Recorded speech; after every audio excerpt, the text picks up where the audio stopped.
기도함으로 새벽 기도 시작하겠습니다. 하나님 아버지, 세월이 빠르게 지나 벌써 2020년도 절반이 지나가고 새롭게 또 새로운 달을 시작하며 또 하반기를 시작합니다. 하나님, 우린 여러 가지 멈췄다고 생각하지만 우리가 하나님을 향하여 주님께서 우리에게 주신 소망을 향하여 점점 나아가는 것을 기억하게 하시고, 늙어가는 것이 아니라 또 세월이 지나서 우리가 지쳐가는 것이 아니라 더욱더 영적으로 충만하며 주님 볼 날을 기대하며 더욱더 주님 앞에 믿음이 충만한 삶으로 나아갈 수 있도록 우리를 인도하시고 도와주시옵소서.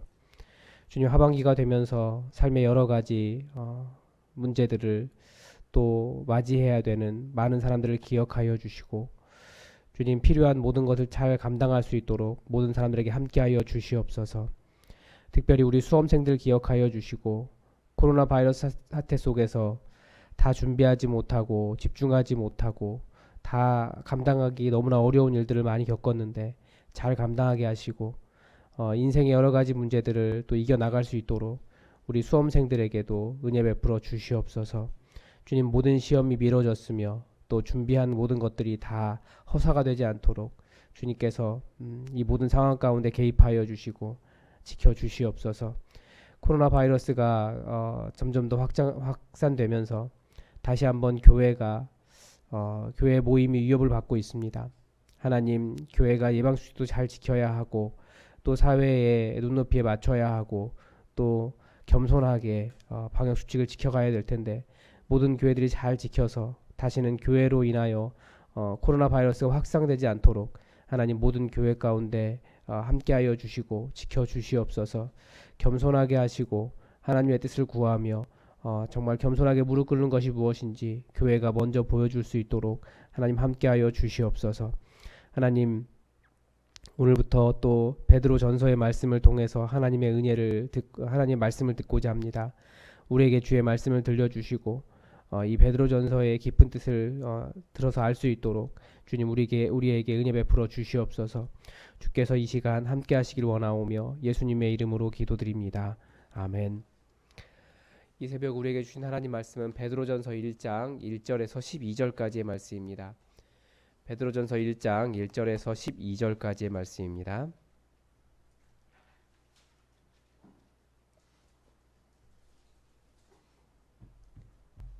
하나님의 말씀을 다 함께 받들어 읽겠습니다. 예수 그리스도의 사도 베드로는 본도, 갈라디아, 갑바도기아, 아시아와 비두니아에 흩어진 나그네 곧 하나님 아버지의 미리 하심을 따라 성령이 거룩하게 하심으로 순종함과 예수 그리스도의 피 뿌림을 얻기 위하여 택하심을 받은 자들에게 편지하노니, 은혜와 평강이 너희에게 더욱 많을지어다. 우리 주 예수 그리스도의 아버지 하나님을 찬송하리로다.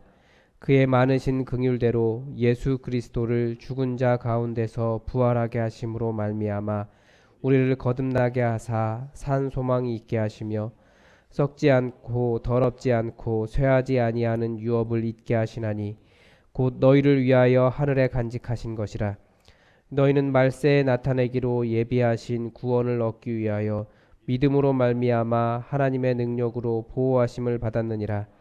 그러므로 너희가 이제 여러 가지 시험으로 말미암아 잠깐 근심하게 되지 않을 수 없으나 오히려 크게 기뻐하는도다.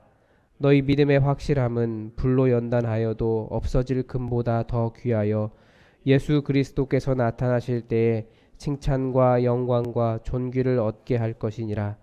예수를 너희가 보지 못하였으나 사랑하는도다. 이제도 보지 못하나 믿고 말할 수 없는 영광스러운 즐거움으로 기뻐하니 믿음의 결국 곧 영혼의 구원을 받음이라.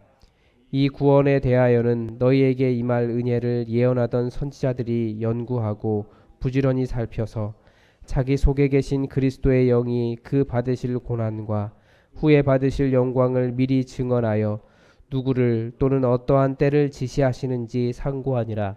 이 섬긴 바가 자기를 위한 것이 아니요 너희를 위한 것임이 계시로 알게 되었으니, 이것은 하늘로부터 보내신 성령을 힘입어 복음을 전하는 자들로 이제 너희에게 알린 것이요 천사들도 살펴보기를 원하는 것이니라.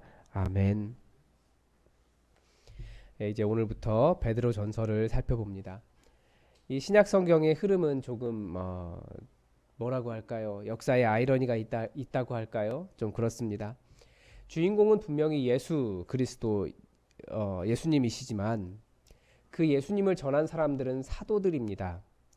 그래서 교회를 사도들이 전한 메시지, 전한 예수님 위에 예수님에 대한 가르침에 서 있다고 해서 사도적인 교회다라고 부른다고 말씀드렸습니다.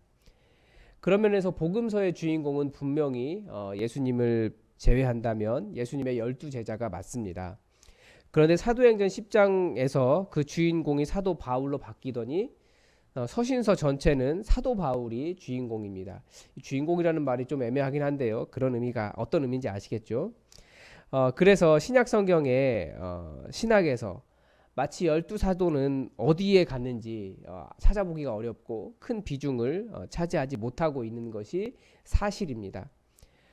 비록 베드로가 복음서에서는 좀 단순하고 무식한 어부처럼 나오지만 그렇다고 쉽게 무시할 그런 사람이 아니라는 것은 우리는 잘 알고 있습니다.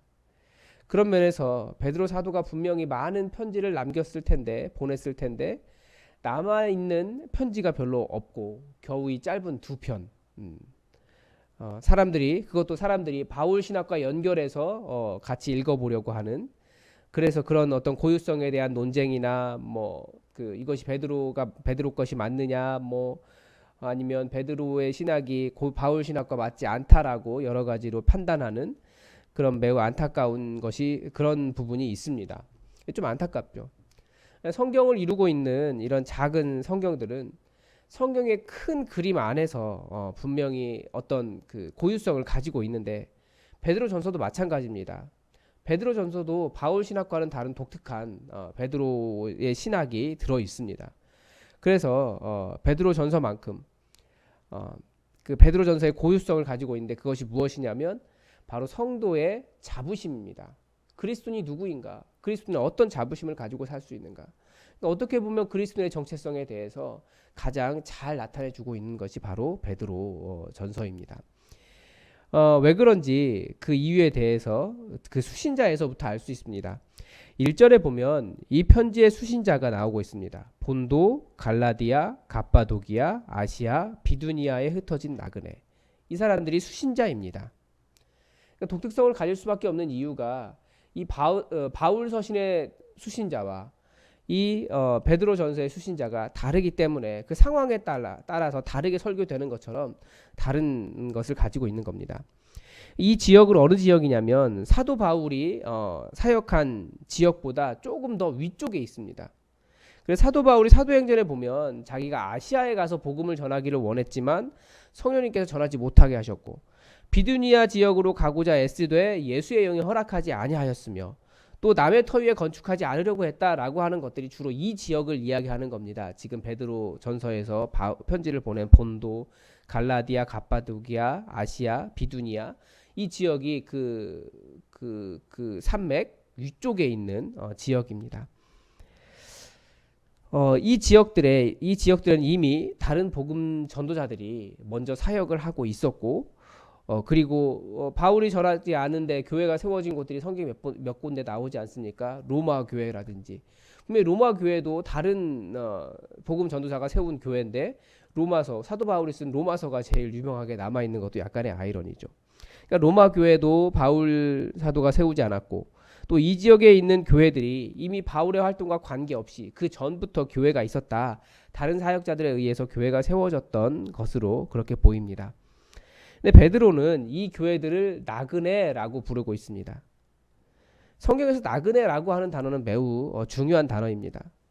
아담과 하와가 에덴 동산을 상실하고 난 다음부터 그들은 에덴을 상실한 나그네가 되었습니다. 믿음의 조상이었던 아브라함도 바로 하나님의 약속, 그 땅을 향해 나아간 자손과 그 땅에 대한 약속을 향해 나아간 나그네였습니다. 그리고 나서 그 땅 전체를 차지하는 사람이 되었죠. 출애굽하기 전 이스라엘 자손이 애굽 땅에서도 역시 나그네로 있었습니다.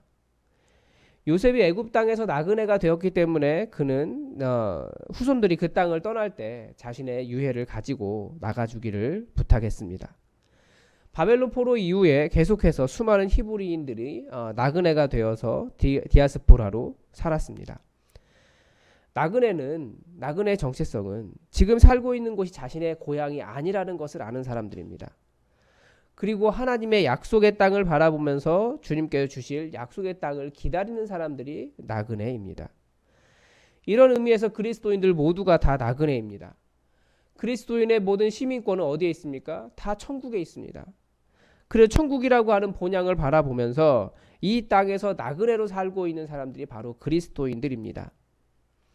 베드로가 나그네로 부른 이 사람들이 디아스포라 유대인이거나 주로 학자들은 아예 아니다라고 이야기하지만 디아스포라 유대인들이 분명히 섞여 있습니다. 왜냐하면 보통은 이렇게 복음이 빠르게 전파된 이유는 디아스포라 유대인들 회당을 중심으로 복음이 전파되었기 때문입니다.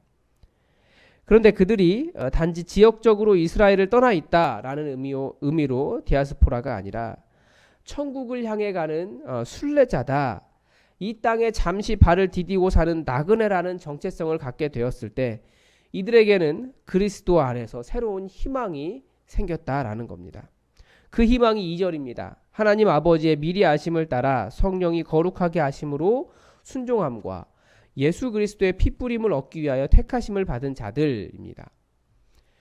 디아스포라가 예수님을 만나자 하나님의 택하신 자들, 성령님께서 거룩하게 하신 자들, 예수님을 기다리는 자들, 천국을 향해 가는 순례자가 되었습니다. 이것이 바로 성도의 첫 번째 자부심입니다. 이 땅에서 그리스도인으로 사는 것은 어쩌면 약간 세상과 다르게 사는 사람들입니다. 세상이 말하는 이기심에 따라 살지 않고 세상이 주는 목표에 따라 살지 않고 좀 다르게 살아갑니다. 예수님처럼 사랑받기 어려운 사람들을 위해 십자가 지고 살아가는 사람들이 그리스도인들입니다. 세상이 아무리 교회를 욕한다 할지라도 교회가 어쨌든 한국 사회에서 복지에서 손을 떼게 되면 한국 사회의 복지의 상당 부분이 멈추는 것이 사실입니다. 그러나 우리의 모든 소망은 하나님 나라에 있기 때문에 우리가 이 땅에 마치 적응하지 못한 그런 순례자로 살아가도 불안하거나 삶이 위기에 있지 않다라는 것을 확신하게 됩니다. 우리는 이 땅을 순례자로 살아가고 우리의 소망은 하늘나라에 있기 때문입니다. 그래서 우리 본문의 상당 부분, 오늘 읽은 부분 3절부터 12절까지 이야기하는 것은 우리 그리스도인의 소망이 무엇인가에 대한 겁니다. 계속 이어서 베드로는 이 나그네들에게 왜 우리가 나그네로 살아도 행복한 자들인지 가르쳐 주는데, 일반적으로 죽음은 무엇입니까? 그것은 소망이 아니라 절망이고 이 모든 것이 끝나버린 종말이 바로 죽음입니다. 그런데 3절, 4절, 5절은 오히려 예수 그리스도의 부활을 볼 때 우리는 이 땅에 썩어질 유업을 소유한 자들이 아니라 천국에 썩지 않는 유업을 그 유업을 이어가는 그 천국에 있는 그 살아있는 소망을 주신 것으로 예수 그리스도를 믿는 자들에게 믿음으로 예비한 것이다. 이렇게 이야기합니다. 요약하다 보니까 말이 이상한데요. 여러분, 우리는 모든 것이 끝나버리는 절망이라고 하는 죽음을 향해 가는 사람들이 아니라 다시 새롭게 육체의 모든 장막을 벗어버리고 새롭게 하늘나라로 가는 부활이라고 하는 천국 소망을 가진 천국 소망을 향해 여행하는 사람들입니다. 그래서 우리는 시간이 지날수록 이 부활의 소망 때문에 더더욱 영적으로 살아나는 사람들입니다. 시간이 지날수록 알잖아요. 이 세상의 모든 것이 헛되다라는 것을 우리는 더욱더 알게 돼요. 그러면서 점점 인간의 진짜 소망이 죽음이 아니라 이 죽음 이후에 있는 부활이구나, 우리는 더욱더 온전하게 알 수 있습니다. 그래서 사도 바울은 6절에서 이렇게 말합니다. 지금 여러 가지 시험으로 말미암아 잠깐 근심하게 되었으나 오히려 크게 기뻐하도다. 믿음으로 인한 시련이 있습니다. 혹은 죽을지도 모르겠다라고 하는 불안감과 두려움이 있지만 부활의 소망 때문에 그런 것에 두려워하거나 그런 것들로 인해 믿음을 버리지 않기 때문에 오히려 예수 그리스도 다시 오실 그때의 칭찬과 영광과 존귀를 얻게 될 것입니다. 여러분, 인생에서 무엇을 잡으셨습니까? 혹은 무엇을 이루셨습니까? 혹은 믿음 때문에 손해본다고 생각하신 적이 있으십니까? 세상 사람들은 모든 인생은 죽는다. 이것이 진리입니다. 그래서 시간이 지날수록 무엇인가를 더 이루고 더 많이 가져야 하고 더 성공해야 한다라고 생각을 하고 불안해하지만 그리스도인은 좀 다릅니다. 우리의 믿음이 무엇입니까? 예수 그리스도 믿으면 죽어도 산다입니다. 우리에게는 예수 그리스도를 붙잡는 믿음을 가진 삶이 곧 성공한 인생입니다. 매일매일 시간이 지난다는 것은 우리 육체를 쇠퇴하게 하는 시간이 아니라 우리를 사랑하시고 우리가 사랑하는 예수 그리스도께 한 걸음 한 걸음 더 나아가는 시간임을 다시 깨닫고 오늘 하루도 다시 한번 천국을 향해 순례길을 걸어가며 강하고 담대하게 믿음으로 살아가시기 바랍니다. 기도하겠습니다. 하나님, 우리에게 시간은 계속해서 우리에게 무엇인가를 요구하는 청구서가 아니라 예수님께 나아가는 순례의 길임을 다시 한번 깨닫습니다. 2020년이 절반이 지났는데 이것 때문에 마음이 상하지 않게 하시고 더욱더 기쁨으로 하나님 나라 향해 담대히 걸어가게 도와주시옵소서.